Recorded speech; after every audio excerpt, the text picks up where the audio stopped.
Hola a todos, en este video vamos a analizar el movimiento de proyectiles. Previamente ya habíamos estudiado el movimiento de objetos que se movían horizontalmente, como era por ejemplo un automóvil, un tren. Habíamos analizado también el movimiento vertical, bien fuese dejándose caer desde cierta altura o lanzándose con una velocidad inicial. En todos los casos se había tenido una trayectoria en línea recta, por eso los habíamos denominado movimientos rectilíneos. Ahora vamos a ampliar nuestro estudio al movimiento en dos direcciones, es decir, objetos que se desplacen tanto en el eje X como en el eje Y. Tenemos entonces en este simulador un cañón que puede disparar un objeto con cierto ángulo respecto al suelo. Observamos que una vez el objeto se lanza, él avanza tanto en la dirección X, pero también se desplaza en la dirección Y. De manera pues que podemos considerar que ha avanzado horizontalmente, pero también se ha desplazado en forma vertical. Si además incluimos el vector de velocidad, podremos observar que éste va variando su dirección a lo largo del tiempo y no se queda únicamente en una dirección horizontal o en una dirección vertical. Entonces, veamos cómo se comporta la velocidad y de qué manera podemos estudiarla si analizamos sus componentes horizontal y vertical por aparte, como tenemos aquí. Usemos entonces el software GeoGebra para analizar más a fondo estos dos componentes. El vector azul representa la velocidad como tal del objeto, en qué dirección se va a mover. Como vemos, es diagonal.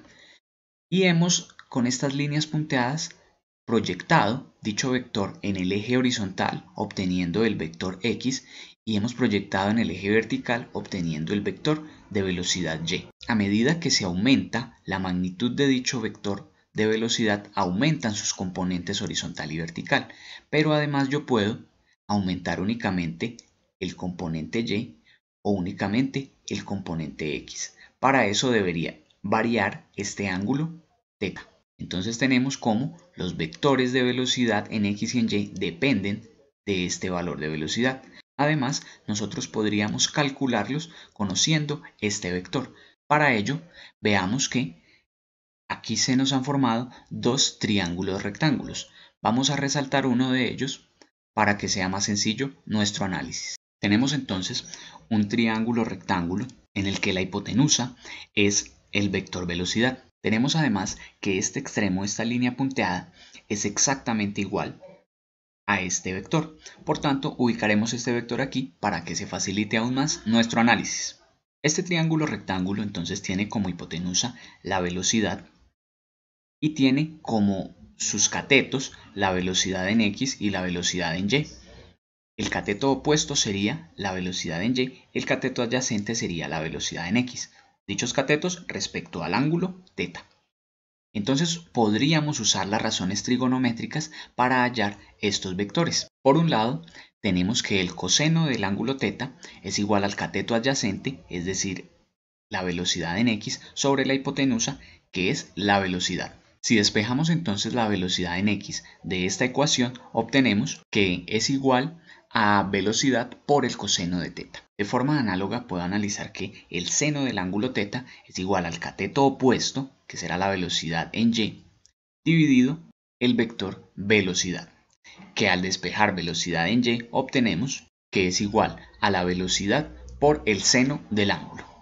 Así entonces, con simplemente conocer el vector velocidad y el ángulo, podríamos hallar sus componentes. Ahora supongamos el caso opuesto, que conocemos sus componentes y queremos hallar su velocidad. Entonces podríamos hacerlo aplicando otro principio de los triángulos rectángulos.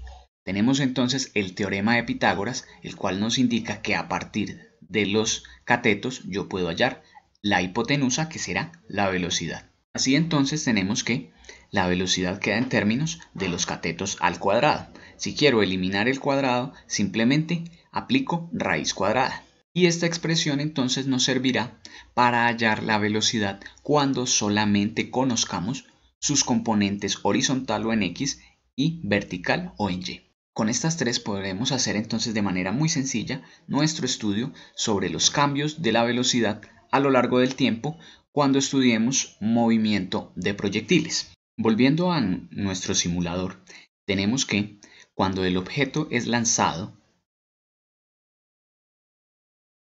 él se desplaza tanto horizontalmente, que por eso se muestra una parte de su velocidad horizontal, y también se desplaza verticalmente, formando esta trayectoria que nosotros conocemos como una parábola, cóncava hacia abajo en este caso. Debido a ello, este movimiento se denomina movimiento parabólico. Para su estudio, haremos la misma aproximación que con la caída libre, es decir, donde la fricción con el aire es tan pequeña que se puede considerar despreciable. Por eso aquí mostramos el lanzamiento de una bola de cañón, la cual, en general, pues tendrá una fricción con el aire muy pequeña, por lo tanto podemos aproximarla a cero. De nuevo observemos que la velocidad horizontal no cambia, debido a que la fricción con el aire no la aumenta ni la disminuye. Sin embargo, la velocidad vertical sí está cambiando. Esto se explica porque la gravedad actúa de la misma manera que en los lanzamientos verticales. Sin embargo, debemos ser muy cuidadosos. Tengamos en cuenta que la única aceleración, por tanto, que va a existir es la gravedad. De manera que si me muestran únicamente el vector de la gravedad, él siempre va dirigido hacia abajo porque la gravedad va en dicha dirección, sin importar en qué dirección se esté moviendo el objeto. De nuevo en GeoGebra podemos apreciar entonces cómo el objeto describe una parábola que se muestra aquí de color azul. Sin embargo, observemos cómo a medida que transcurre el tiempo, yo puedo proyectar dicho movimiento en el eje horizontal y en el eje vertical. ¿Y qué podemos decir? Que mientras el objeto se mueve de manera parabólica, equivale a dos movimientos simultáneos. Por un lado, el objeto está avanzando horizontalmente, es decir, que avanza en el eje X.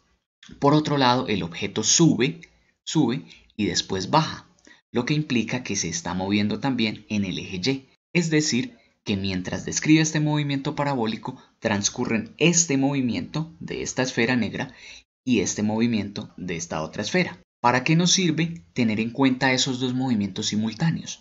Para nuestra descripción matemática lo que vamos a hacer entonces es analizar por aparte este movimiento y analizar por aparte este movimiento, y al combinarlos obtener el de este.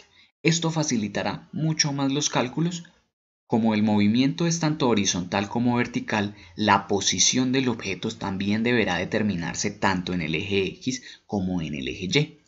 Entonces, lo que vamos a hacer es acomodar el objeto en un plano cartesiano como el que tenemos aquí, en que horizontal será X, vertical será Y, y para determinar la posición en cualquier punto, simplemente determinamos cuánto ha avanzado en el eje X y lo ponemos de primero en este paréntesis, y determinamos qué posición tiene en el eje Y y lo ubicamos aquí de segundo en el paréntesis.